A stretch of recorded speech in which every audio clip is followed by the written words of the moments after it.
3 years ago, if you looked at my bank account, you probably would have thought everything was fine. I had a steady job, I paid my bills on time, I even had decent credit. But behind the scenes, I was carrying over $18,000 in credit card debt. Every month, I'd make my payment, breathe a sigh of relief, and then watch the balance barely move. It felt like I was running on a treadmill. No matter how hard I worked, I never seemed to get anywhere. I kept asking myself one question: how am I paying hundreds of dollars every month and still owe almost the same amount?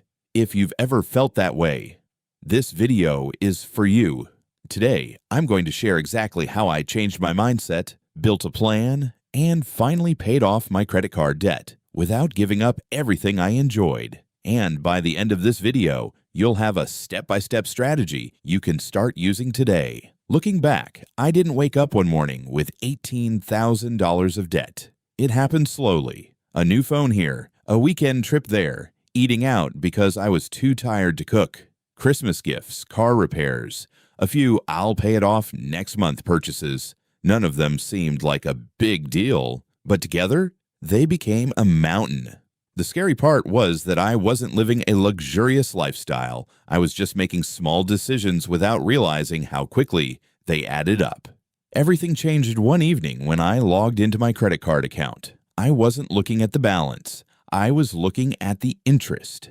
That month alone, I'd been charged more than $300 in interest. I remember staring at the screen thinking, I worked hard for that money, and it's gone.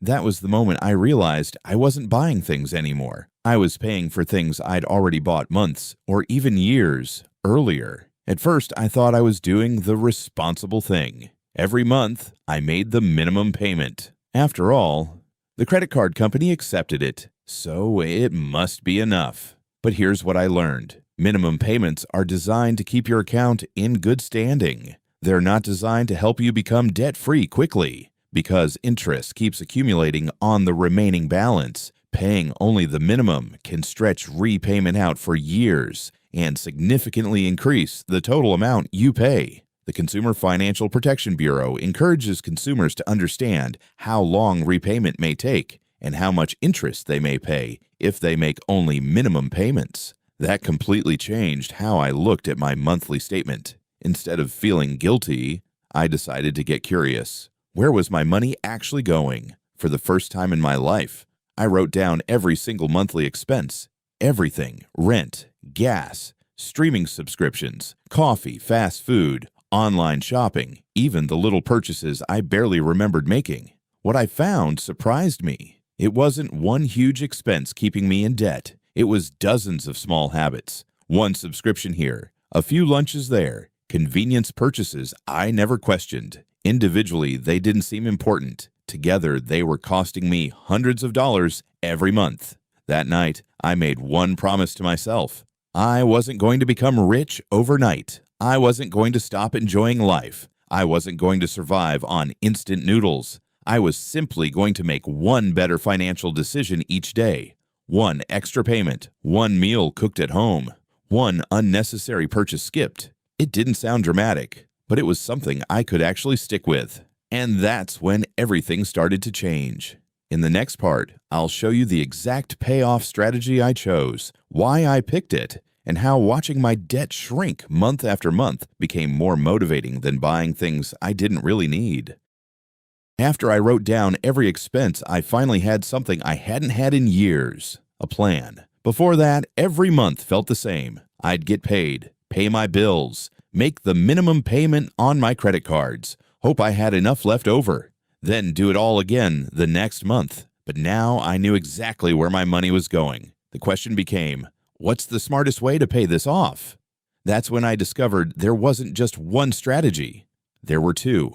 The first method is called the Debt Snowball. Here's how it works. You list all of your credit cards from the smallest balance to the largest balance. You continue making the minimum payment on every card, but any extra money you can find goes toward the smallest balance first. Once that card is paid off, you take the payment you were making on it and roll it into the next smallest balance. Like a snowball rolling downhill, your payments get bigger and bigger. The reason people love this method isn't because it always saves the most money. It's because you get quick wins, and those wins keep you motivated. The second strategy is called the debt avalanche. Instead of focusing on the smallest balance, you focus on the card with the highest interest rate. You still make the minimum payments on every other card, but every extra dollar goes toward the highest interest debt first.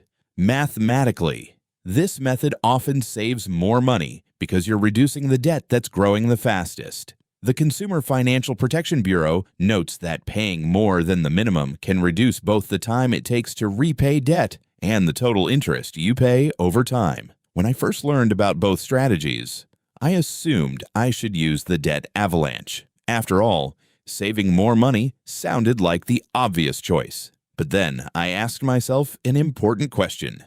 Which plan am I actually going to stick with? For me, the answer was the debt snowball. I needed motivation more than perfect math. Seeing that first credit card disappear completely gave me confidence I'd never had before. It wasn't just about the money anymore. It proved that I could actually do this. That first victory changed everything. Now came the hard part, finding extra money. I didn't get a huge raise. I didn't win the lottery. Instead, I looked for small opportunities.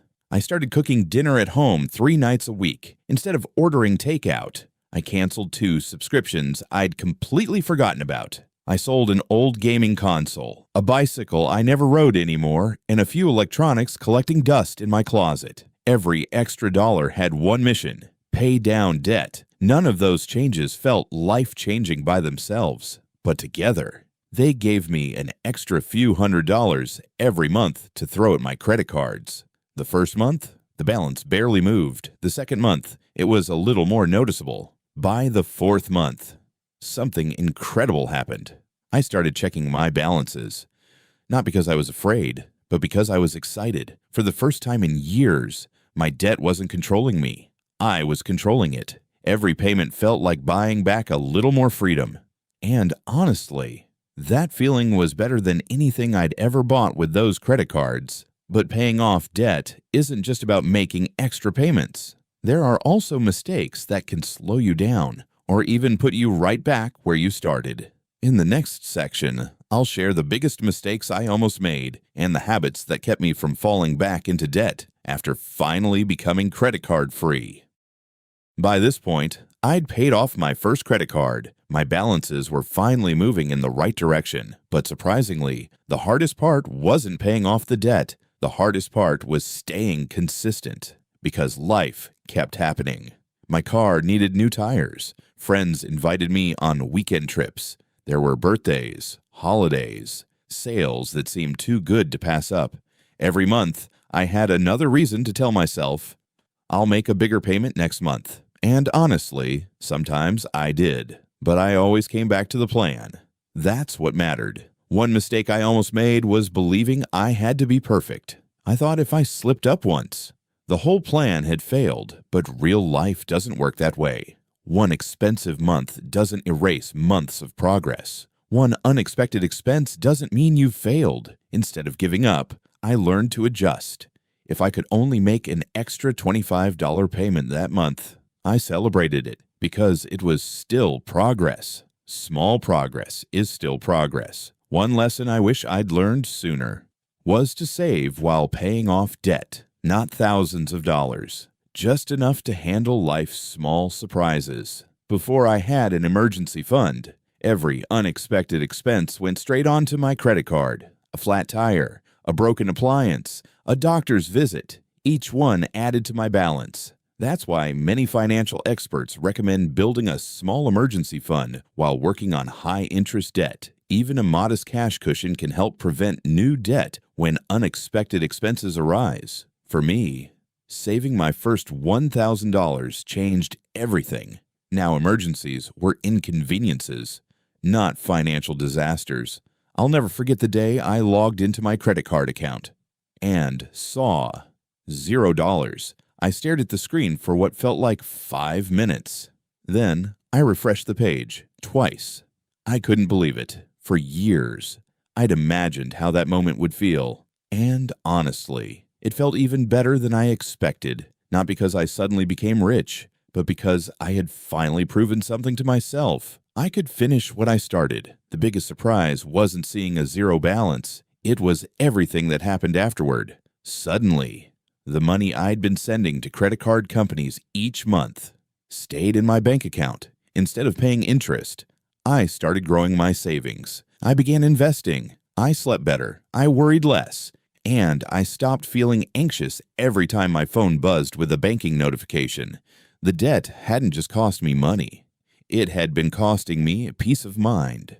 Maybe you're watching this with $2,000 of credit card debt. Maybe it's $10,000.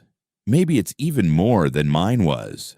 Wherever you're starting, I want you to remember something. You don't have to fix everything today. You just have to make today's decision a little better than yesterday's. Skip one unnecessary purchase. Cook one meal at home. Send one extra payment. Those small choices don't feel life-changing in the moment, but over time, they're exactly what change your life. Looking back, paying off $18,000 wasn't one giant decision.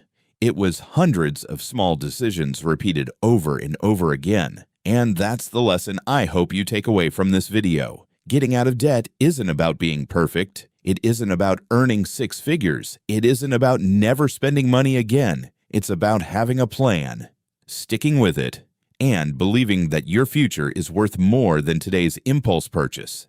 If I could do it, you can too. Thank you so much for watching. If this story encouraged you, I'd love to hear your own goal in the comments. How much credit card debt are you working to pay off? Or, if you've already paid yours off, share what helped you stay motivated. If you found this video helpful, don't forget to like and subscribe to DIY Finances. Every week, we'll keep building better money habits together. I'll see you in the next video.